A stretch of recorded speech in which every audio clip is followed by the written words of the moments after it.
Hi, everyone. I'm Jessica Goldstein. I'm the Associate Manager of Programs, Outreach, and Education at JSTD. Thank you so much for joining our webinar tonight for JSTD Life Home Tech. For everyone that's unfamiliar with JSTD, we are a multifaceted provider for services for adults with intellectual and developmental disabilities based in Livingston, New Jersey. We offer residential services throughout Morris and Essex counties. We also have innovative day habilitation programs, the Way Center. We offer therapeutic services and our Home to Heidi Gallery, which is a public art venue committed to inclusive and accessible programming. We launched JSTD Life Home Tech in the summer of 2023 with a grant from the federal government. A few quick reminders about the webinar tonight. Please stay muted throughout the presentation. You can submit questions at any point through the chat, and we'll have a brief Q&A at the end.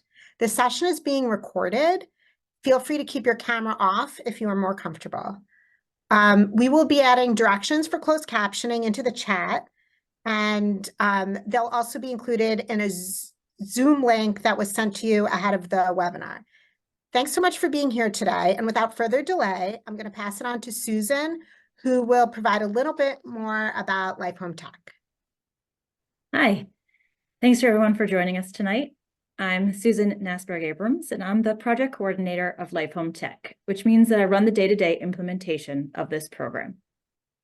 For those of you who weren't at one of our previous seminars, I'd like to introduce you to what is LifeHomeTech.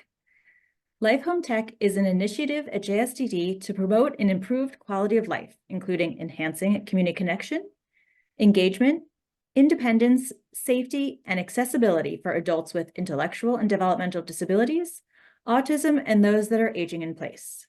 We are committed to always using a person-centered approach, which means that we look at the specific needs of every individual before we implement or recommend any piece of technology. LifeHomeTech is working on many initiatives. One is to integrate appropriate enabling technology into our JSTD residential homes.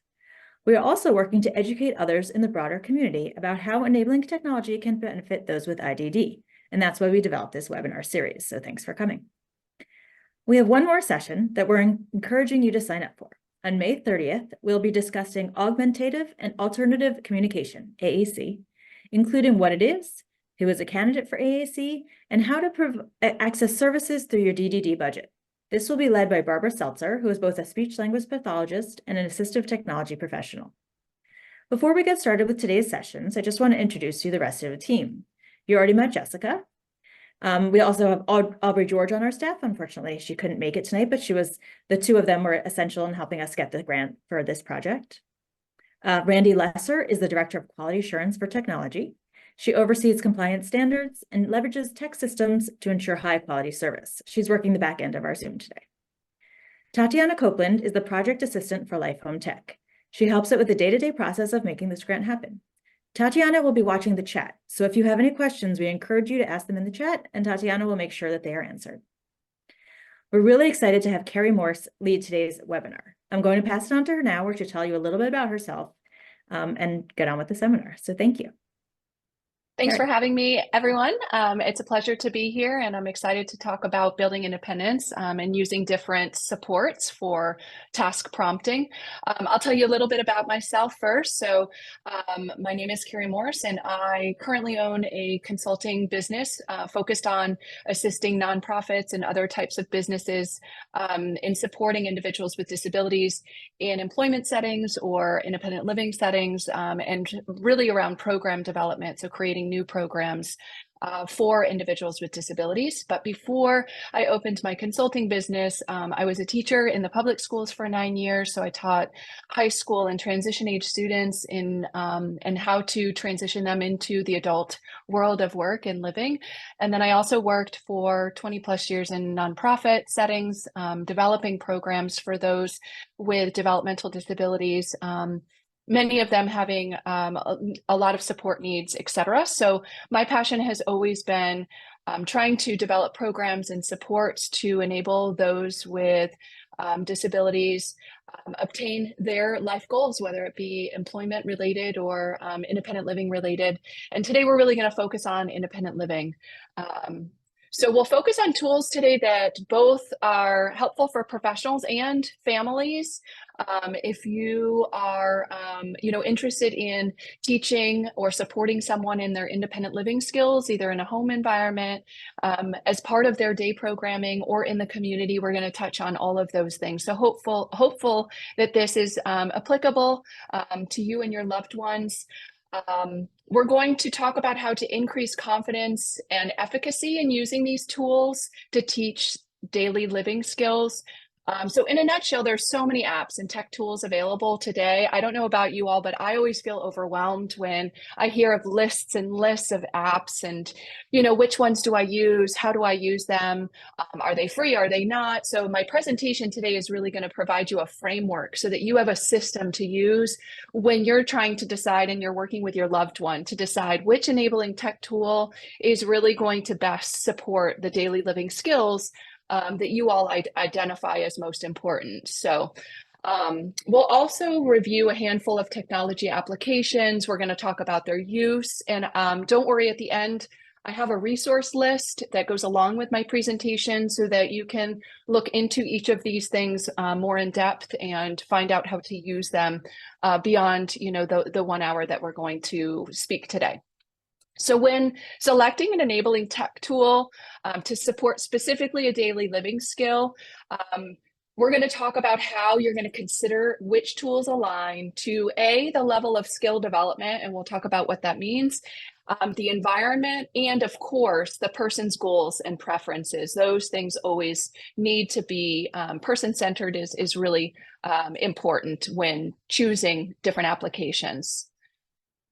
So when you're identifying supports and strategies to help a person work towards independence, it's important first to look through the lens of skill development. So for example, I love to travel. I've practiced my morning hygiene routine for 45 years, so I can brush my teeth and get up and ready and shower and, get on with my day, whether I'm home or in Europe or on a train or on a plane. I've mastered those routines across settings. So I'm in generalization there. When it comes to, being able to my ADLs, my activities of daily living across different places. But I've lived in Florida all of my life, so I'm not as inept with riding public transportation. So if I were to ride like the subway or the metro or those kinds of things in Europe or even New York, I'm probably not in that phase. I might need some extra teaching. So that's mastery, fluency, maybe maintenance, trying to become more independent depending on the type of public transportation that I'm riding. So we're really going to look at which types of tools you would use depending on where you are in skill development. So skill acquisition, for example, is the first level of skill development. That's when you're learning a skill for the first time. So you know that when you're learning, you have to look at a skill broken down into very small pieces, practice those skills so that you move into mastery. And you're going to need to practice those things often. So for skill acquisition, it's important to learn the skill. Social narratives often help learning these skills. And sometimes they're also called social stories. It's a great, useful tools for individuals who have had limited experiences with a skill taught. So for example, on this slide, you see a picture of using safety skills in the kitchen. So you see the gentleman there, not quite sure what's wrong with fresh chicken or raw chicken on the same cutting board as carrots. And if someone's working in the kitchen, we want to teach them the importance of not cross-contaminated, preventing cross-contamination.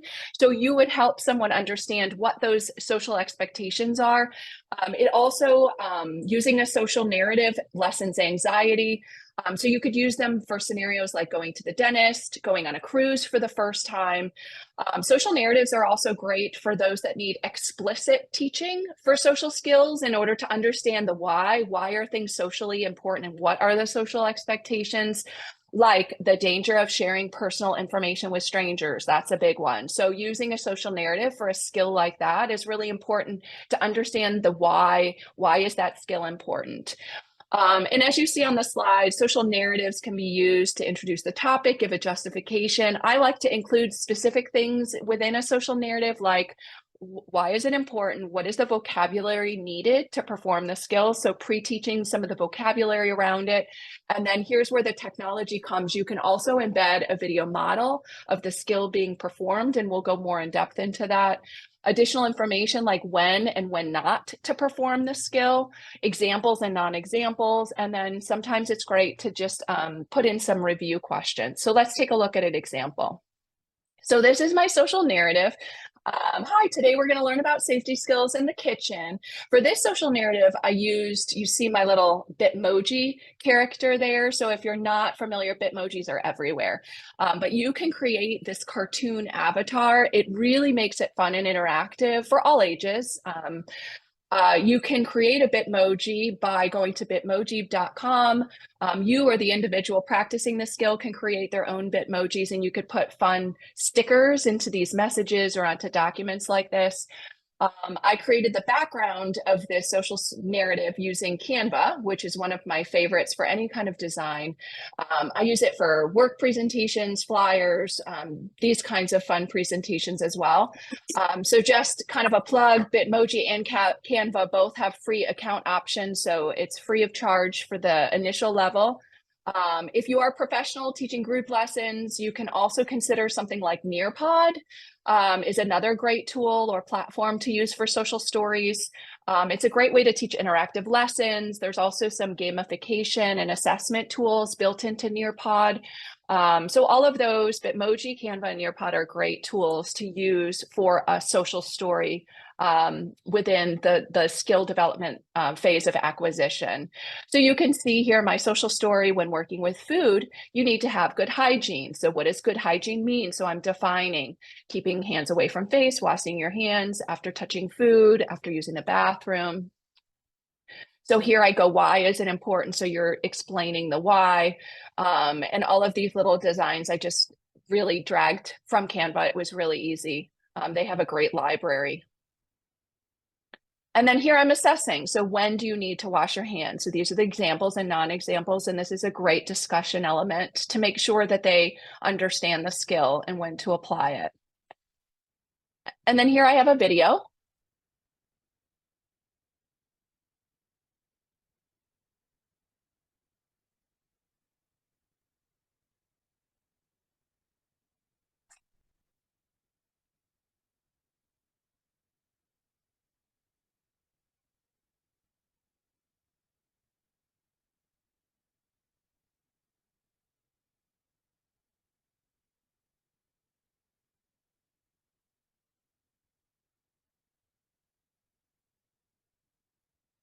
So you can see here, this is called a video model. So a video model is the entirety of all of the steps required to perform a task.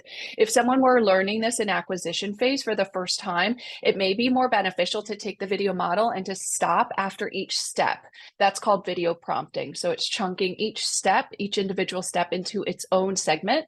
So there's, and we'll talk about in skill development, how you could do each of those.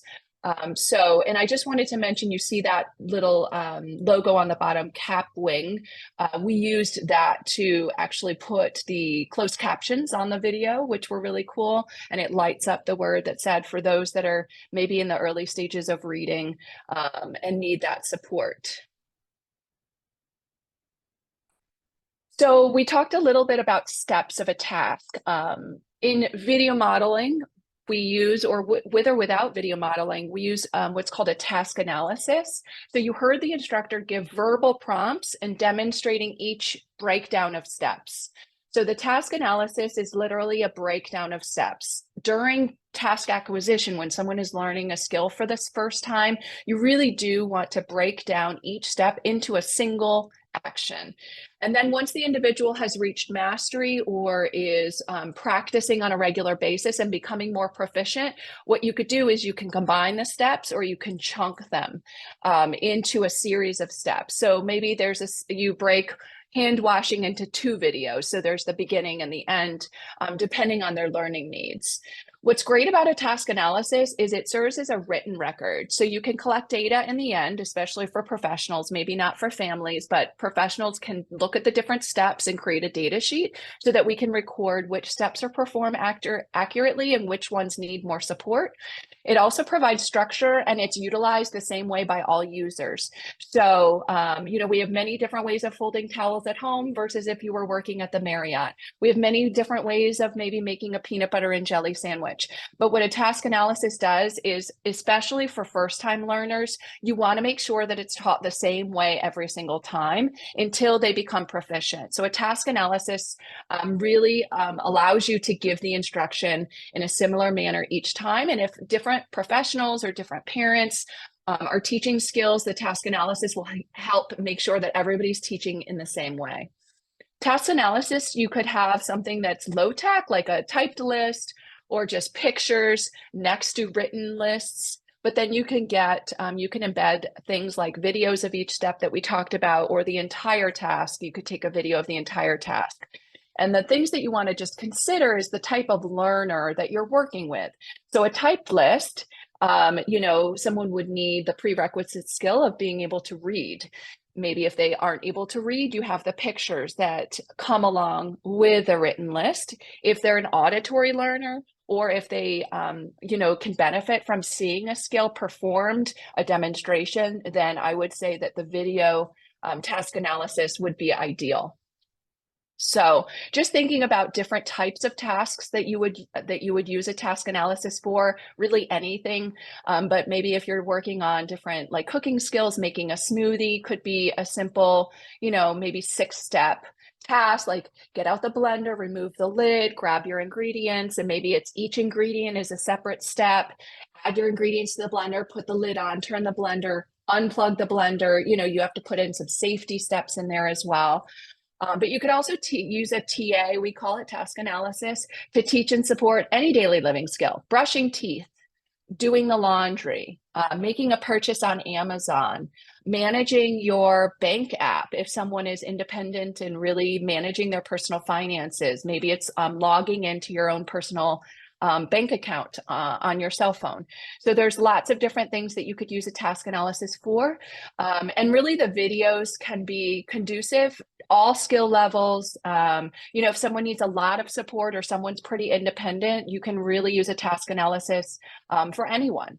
And it doesn't have to feel juvenile. It can feel, I use task analysis. I'll go on YouTube to learn how to fix my toilet.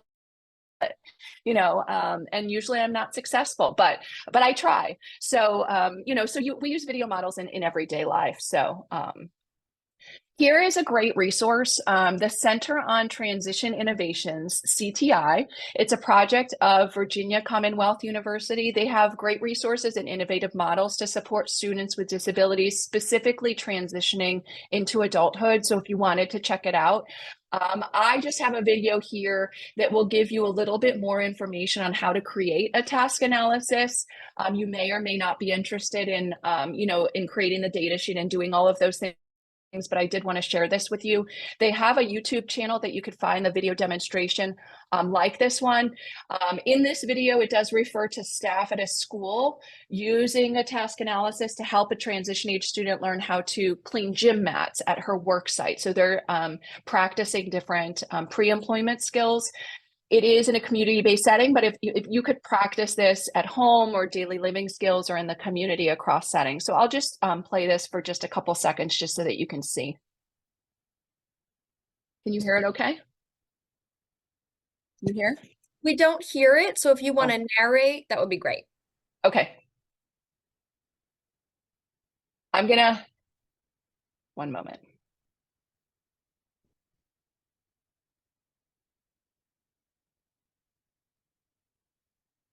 I forgot to hit the share sound button, so let's try this again.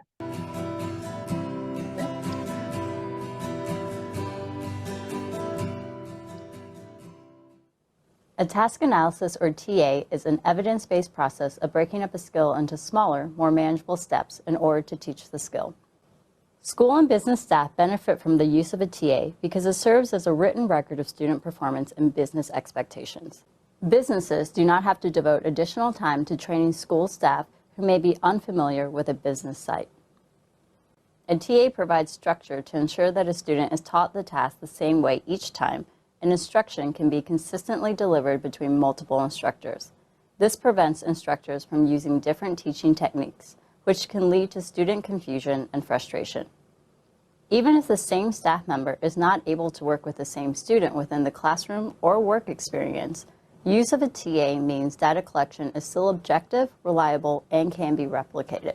Furthermore, consistency in instruction will aid in student mastery and independence. So you can see how this is really geared towards instructors or teachers, but professionals, obviously this is very applicable, but also, family members or support, in the home-based setting, this is relevant as well. So if you're interested in learning more about creating the task analysis, like I said, that's a great resource. But in a nutshell, creating a task analysis is pretty simple. You're going to make them keeping the learner in mind. So would this TA work for an individual who struggles with reading? Probably not, right? Because this is just using different words and text. So think about how to create a TA for those that need a little bit more accessibility.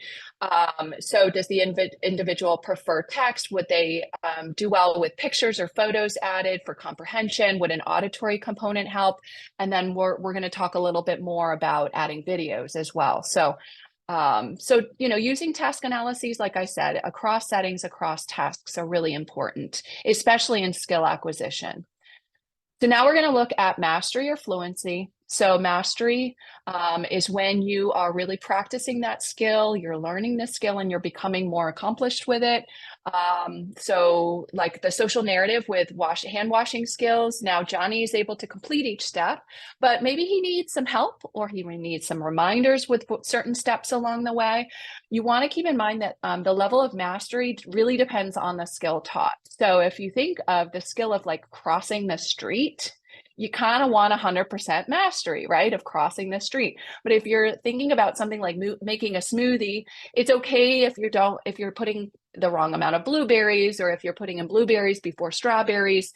So you have a little bit more leeway there. And a lot of times in the school settings or in different therapeutic settings, mastery is about 80% or 85% along those lines. But mastery is really where you're, for the most part, you're able to complete a skill correctly over and over again.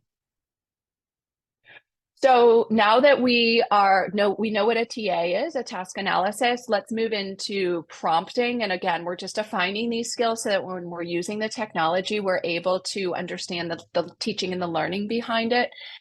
So we're going to talk about using prompts as cues to promote task completion. So if you think about those of you that maybe have young kids or maybe not so young, as a mom or dad or a support person, get out of bed, don't forget to brush your teeth, finish your breakfast, your van's going to be here. Those kinds of prompts that you're using every single morning, you're really trying to, help that person become independent and get through their day. But what we see so often is that when we're using verbal prompts over and over, it turns into over prompting. And what happens is, especially with a verbal prompt, it creates a prompt dependency. And sometimes the person giving those prompts doesn't even realize that they're creating that prompt dependency. And so you're just kind of doing that because it's easier. But we really do want to consider using different kinds of prompts to support learning and, most importantly, independence. So if you're fading out that verbal prompt, what other prompts can you give? Like a gestural prompt, maybe it's just a pointing, modeling, showing someone. Physical is most intrusive, so that means that it's the most support given. But just think about the types of prompts that you give a learner throughout the day. And what we want to do is we want to use technology instead. So we want to use technology as a support tool so that either paid staff or a parent is not verbally prompting someone throughout the day. I will say verbal prompting is easier at first, but once we use the technology tool, you can really fade out the verbal prompting and the over prompting, and that person can then become independent. This is just another video. We don't need to play this one, but it's also from CTI, and it goes through a system of prompts to understand the different types of interventions and how to effectively move away from verbal prompting and the different levels of support. So I put the link on the bottom, and you all can use that as a resource. So we watched the washing hands video, and I just wanted to talk about this again as we were talking about prompting. So we mentioned earlier, I mentioned a little bit that, you can use a task analysis, but many learners could benefit from a visual and an auditory cue together with the different steps. So using video models, it's an intervention. It's a nice intervention that could be used across any stage of skill development. And what we want to do is we want to talk to the learner to see what he or she prefers. So many of us are using videos now and interested on YouTube. And it's reinforcing. So videos can be recorded quickly, which is also nice. You could use your tablet or your smartphone. And what I love also about using videos as interventions is that the individual, a lot of times, regardless of their support level or what types of disabilities they have, they do really well with technology, and they're so used to using a smartphone that recording videos is a really great way to get someone to be self-determined and to record their own supports and to manage their own supports. So I mentioned last time using Capwig also for the captions. If you think about it, what you could do is you could create these video libraries of the different skills that someone needs in their morning routine, if that's something that you're targeting. So brushing teeth, taking a shower, making their breakfast, gathering their things for day program or for work. You could create a catalog, a library of these videos. So one easy way, if you're familiar, you could create your own private YouTube channel so that others don't have access. And the individual, if this is someone that has the aptitude or the interest, they could record their own videos either of someone else performing this skill like we saw in hand washing. They could record themselves using a stand of themselves washing their hands or doing those kinds of things. And then you could create a YouTube channel and they could have all their video demonstrations there. That's just one example. There's some other apps that if you're interested in something like this, many schools and different providers and families have all found ChoiceWorks to be a really great resource. Once you've created these video models, you can add them to the app. And the reason that I like ChoiceWorks is because it does do video prompting. So it will break out a skill into different steps. Or as you see on the screen, it has really nice schedules to where there's a, eat breakfast. And then when the individual is done eating breakfast, they can slide it to the right. So there's a visual component of being done and what's left, which is nice for those that need that executive planning. A lot of folks with autism appreciate the what's next and the executive planning. And so ChoiceWorks apps gives that opportunity for them to see how many things they need to complete before maybe a preferred activity on the bottom or going home or being done with their work shift. So that's really reinforcing. You can't see here on the screen, but these are just images that are in the library, but you can also upload your own photos in the real world environment. And you can also upload videos that you take from the library. So you could take your own videos, your own photos, so that it's a little bit more realistic and it's maybe more appropriate for those that are older.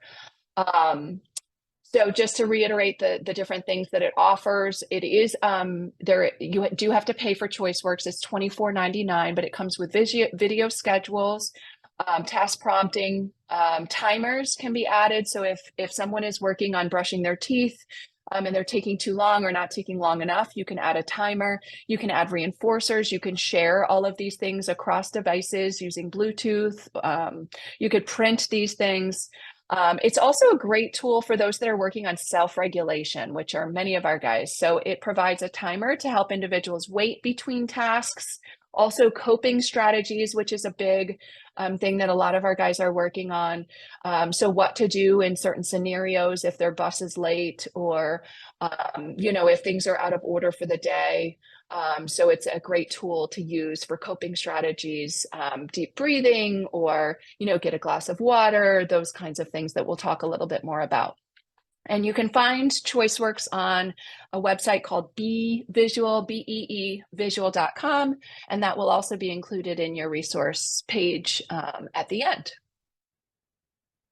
All right, so those few tools that we talked about really focused on learning a skill for the first time, skill acquisition, moving into mastery, so practicing the skill. Now we're going to talk about, as someone becomes more fluent, they're maintaining or generalizing a skill. And so for all of us, maintenance, I think of maintenance, a great way of thinking of maintenance, maybe like cooking in the kitchen, and you have recipes, many of them that you've made many, many times. So you've memorized all of the ingredients and the measurements and all of those things. But, there's a lot of recipes to where I still have to refer to a recipe card or online. And so I'm in maintenance phase for that. So you do want to keep around a tool that someone can refer to if needed. But you don't want it to be, you don't want to over support. So we're going to talk about how we can transition from some of those tools that we used before into something that's a little bit more invasive. I love QR codes, and here's this video playing again here. Let me pause that. So I love QR codes because, number one, they're everywhere since COVID, and folks know how to use them. So we all know how to use, put our camera up to the little QR code and it pops up something, whether it be a website. Here in this case, we're talking about video models, so it pops up, and the hand washing video would appear. I like them because they're very inclusive. They're everywhere in the environment. So if you were to put a QR code next to the sink, then Johnny could use his phone to play the hand washing video when he thinks he needs the support. So this is great for maintenance because maybe he doesn't need a reminder, but he'd just like to watch that video one time to be sure. So there's the self-determination piece again. I also like QR codes because you can create a series of them and almost put them on one page in terms of your daily routine, and just have a library and just a one-page printout. You could have a series of QR codes around the home. So if there's one for cooking in the kitchen, maybe there's one, in the bathrooms for certain skills, and then you can update the QR codes as needed. So I think that's a great tool to use in the maintenance phase. And if you haven't created a QR code before, it's pretty easy. And there's many tools out there to create them for free. I use this one with a little dinosaur in the middle. I used it using Google. So I logged into Chrome as my browser. And then I did it. It's really easy to create a QR code, and there is a link for for how to create it through Google on the sheet that I give you at the end. If you do start using Canva, which I created this presentation in, and I highly recommend it, there's also a built-in QR code creator in Canva as well. And you'll find, if you just Google QR code generators, you'll find tons. But those are just two examples. All right. So we talked a little bit about person-centered planning in the beginning. I really want to make sure that everybody considers either the teen or the young adult or the adult that is using these tools, and make sure that they're part of the conversation. And we talk about preferences when selecting enabling technology.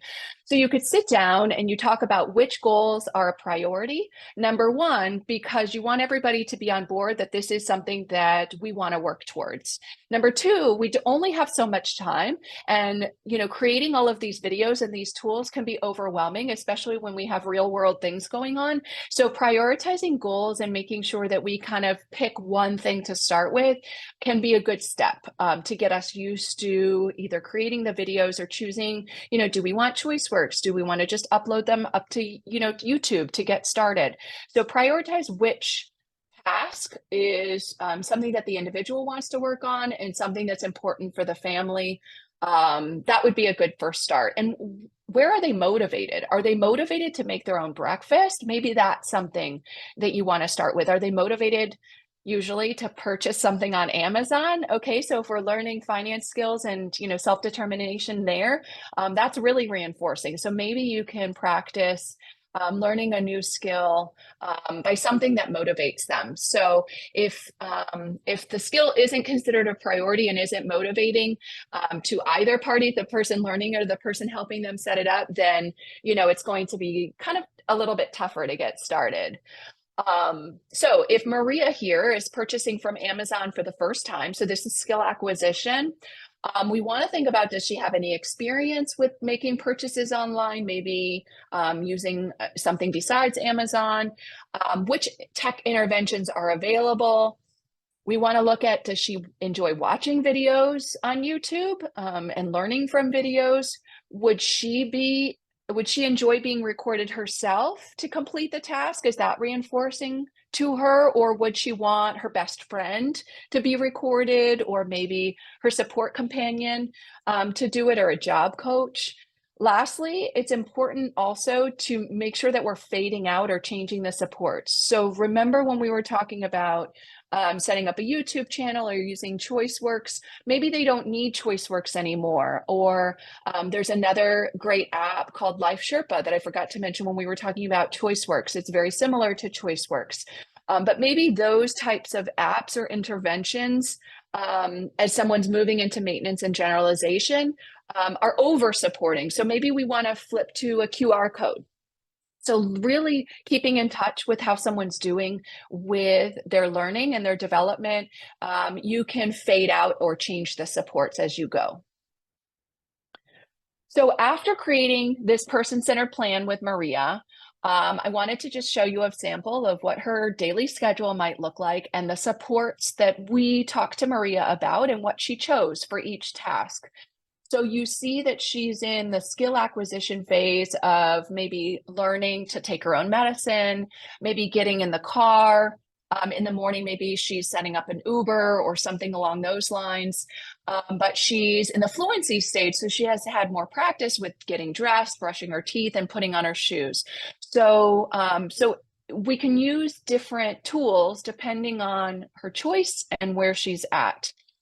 For something like arriving to school, then she uses a visual schedule. She prefers the visual schedule as a reminder to move through her day once she gets to either her day program or her school. So that's just an example for Maria. If we took a look here at Tom, he's a little bit different. So he's having some issues with his hygiene routine. So we introduced a social narrative because we want to make sure that he understands the importance of showering and properly showering for hygiene, especially because Tom is getting ready to work. And so we want to make sure that he's mastered that hygiene routine so that he's nice and clean for his workday.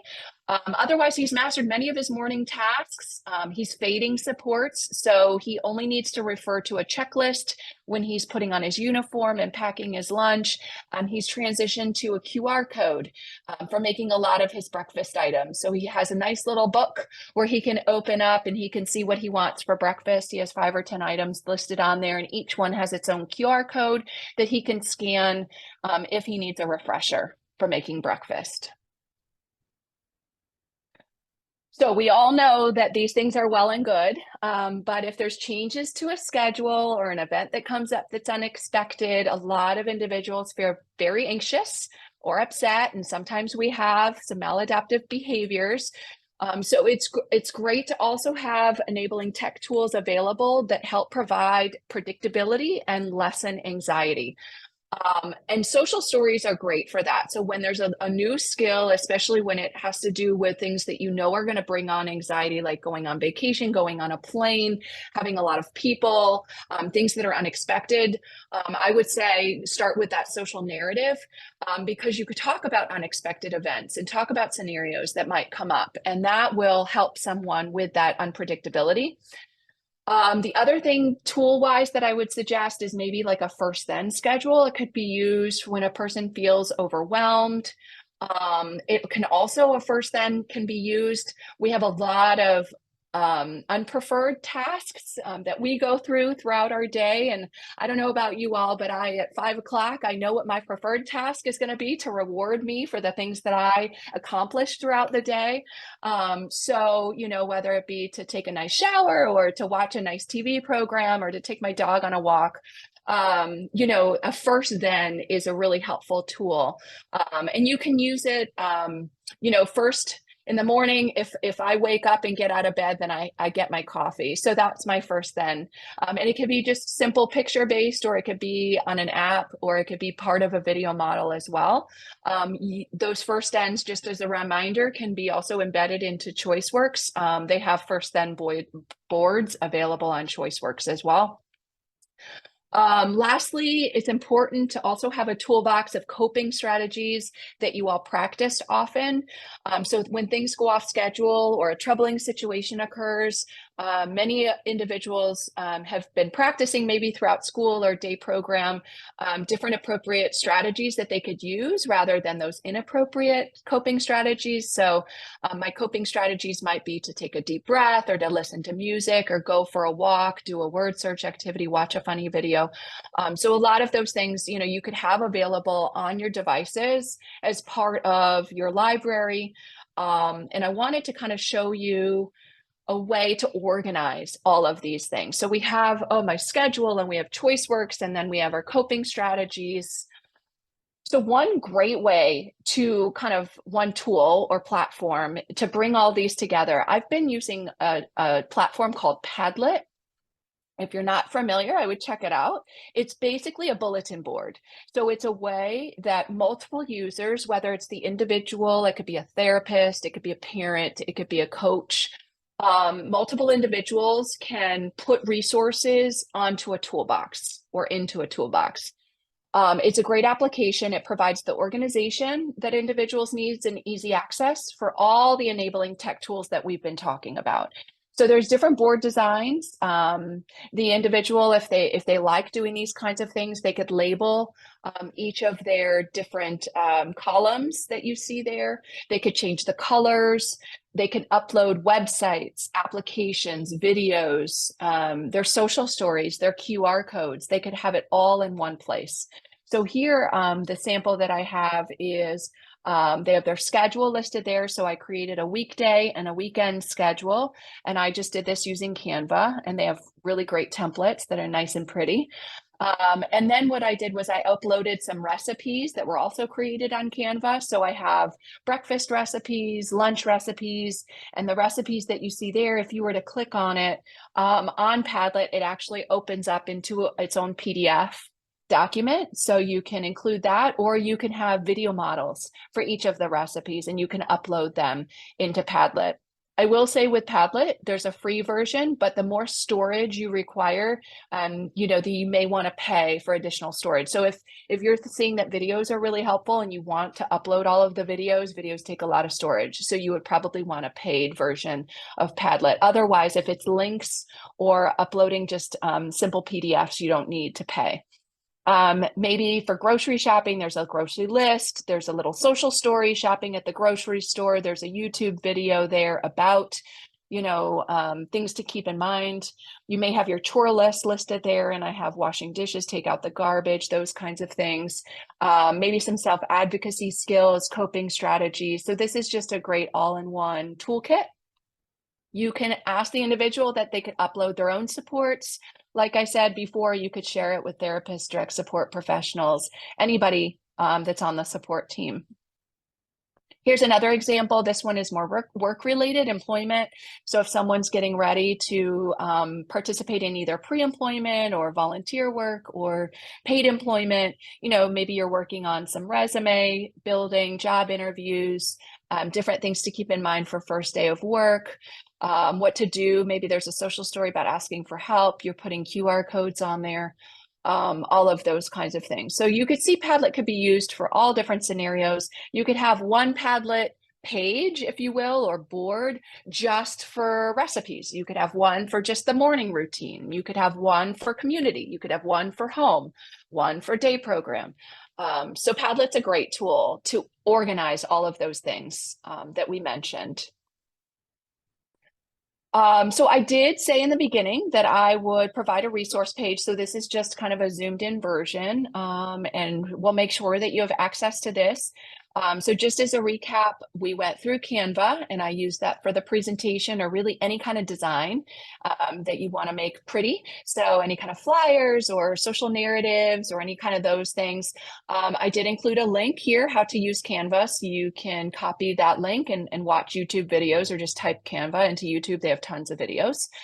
Bitmoji, just as a recap, we use that to create the little personal emojis or the cartoon images that are really fun that you could use in text messages or any application. If you are using video modeling quite a bit and you want to use, you're looking for a video editing tool, or you want to include subtitles and captions and transcripts, you could take a look at Capwing. ChoiceWorks, we talked about, that is the one paid app. So we talked about the ChoiceWorks, the general one. There's also, if you're interested in just the calendar feature, they have an $11.99 ChoiceWorks calendar app available as well. Creating schedules, task lists, it's really an all-in-one. You can see there, there's an overview and a resource there on their Be Visual website.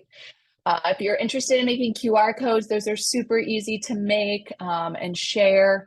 You could do it across platforms, but I have a video for Canva or Chrome if you're interested in getting started using those platforms. And then we ended the discussion using Padlet. So they have the free and paid versions. It's really that virtual board that you can just coordinate and organize all of these tools into one place to make it easier for everyone. And there is a video there on getting started with Padlet and Padlet basics. So I will end my presentation there. If anybody has questions, I'm happy to answer. All right, Kerri, thank you so much. I don't see any questions in the chat box right now, but we do have a couple of questions that were submitted. So I'll go ahead and begin with those, but if anybody, feel free to put in your questions in the chat box. So the first question we received: how can iPad apps be used to provide step-by-step instructions for daily tasks such as cooking or personal hygiene for adults with IDD? Yeah, well, we talked about task analyses, right? So that is the step-by-step intervention for teaching anything. So daily tasks, if we're talking about personal hygiene, I'm thinking of that maybe morning routine. First, I would start, if it's important to understand the importance, I would start with that social narrative for personal hygiene, especially because we want to talk about why it's important to have good personal hygiene and across settings. So personal hygiene might be different in a school environment versus a work environment, on the bus, those kinds of things. But there's many different apps, as we talked about. I love using video-based step-by-step instructions. So we talked about creating a YouTube page or QR codes or ChoiceWorks. So I think that apps can really be used, especially if someone benefits from audio and video prompting, which many of us do, because many of us, if we're reading something, comprehension can be enhanced if we're seeing it demonstrated and we're hearing it. So, but some prefer just a written list. That's okay too, in a checklist. And if that's the case, then maybe start with, we call it static, where you're writing it out in different steps. But if they could benefit from the videos, then I would suggest using some of the apps that we talked about today.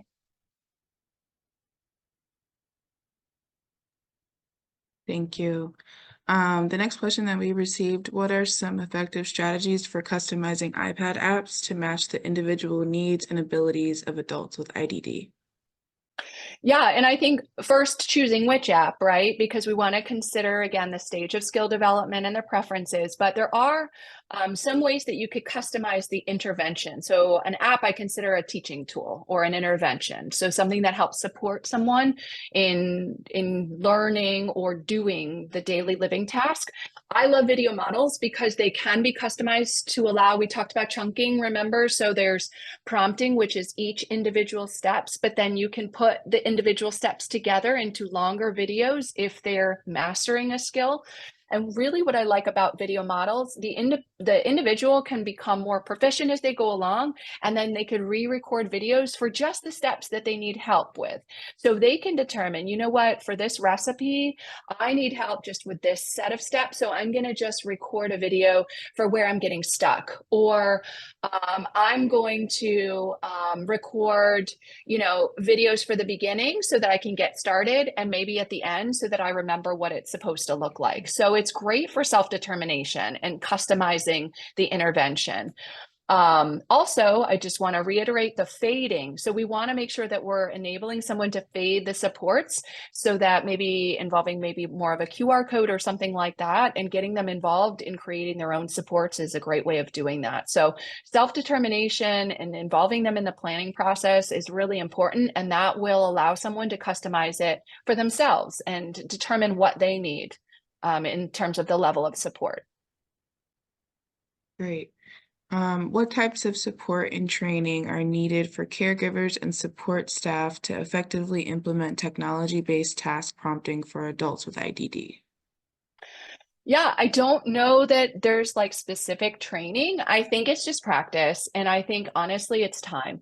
So caregivers, we understand that, we're going to work and we're cooking dinner and we're doing all of these things, and really spending the time to set a support up like this.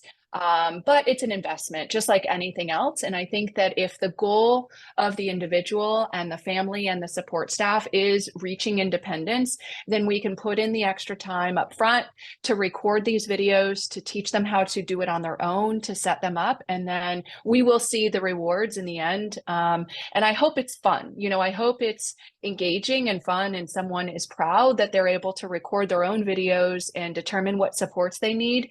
And then they can generalize across different daily living tasks, and it becomes a motivating factor as well. So they want to learn how to create different meals because they could do it on their own, or they want to get ready for work on their own instead of having mom or dad verbally prompt them throughout their morning. So I think to answer that question, it's just time. I think setting up the time and doing it on a day, maybe on a weekend, where you have a chunk of time to work on it together, and then really identifying which tasks you want to get started with, and not try and do everything at once, so that it's reasonable and you're successful. Great. And the last question we received, can apps or tools be used on other devices? Sure. I mean, many of these, as you saw, are platforms, so they're web-based. So you can use them on a computer, you can use them on your phone, any kind of phone, or an iPad, or any kind of tablet. I will say that ChoiceWorks is available on the App Store, whether it be Samsung or Apple. So yeah, these are cloud-based systems, many of them. So there's no real storage needed. And I love the ones that are free also. So I wanted to make sure that all of these things were accessible to everybody. So absolutely. Mm-hmm. Thank you, Kerri. That's all for the questions that we received. I'm going to pass it over to Jessica, who has closing comments. Thanks, Tatiana, and thanks, Kerri. That was such a great presentation. I liked that these apps are for all abilities, and that you could use the pictures, the words. I thought it was great. I love the Bitmojis. I thought those were, I love them. Anyway, I really wanted to thank everyone for joining our 4th webinar. The series of free webinars we're hosting is in connection with a grant we received with the strong support from Congresswoman Mikey Sherrill. We encourage you all to apply for the free technology we have to enhance independence. Please look for an email tomorrow from LifeHomeTech@jsdd.org. The email will have a link that will walk you through the application form, a timeline of the approval process, as well as our guidelines. This email will also have Kerri's slides from the presentation. We hope that you'll share what you've learned with friends and family, and attend our next series, which is Thursday, May 30th, which will be an overview of augmentative and alternative communications. And we hope to see you then. Good night, everyone.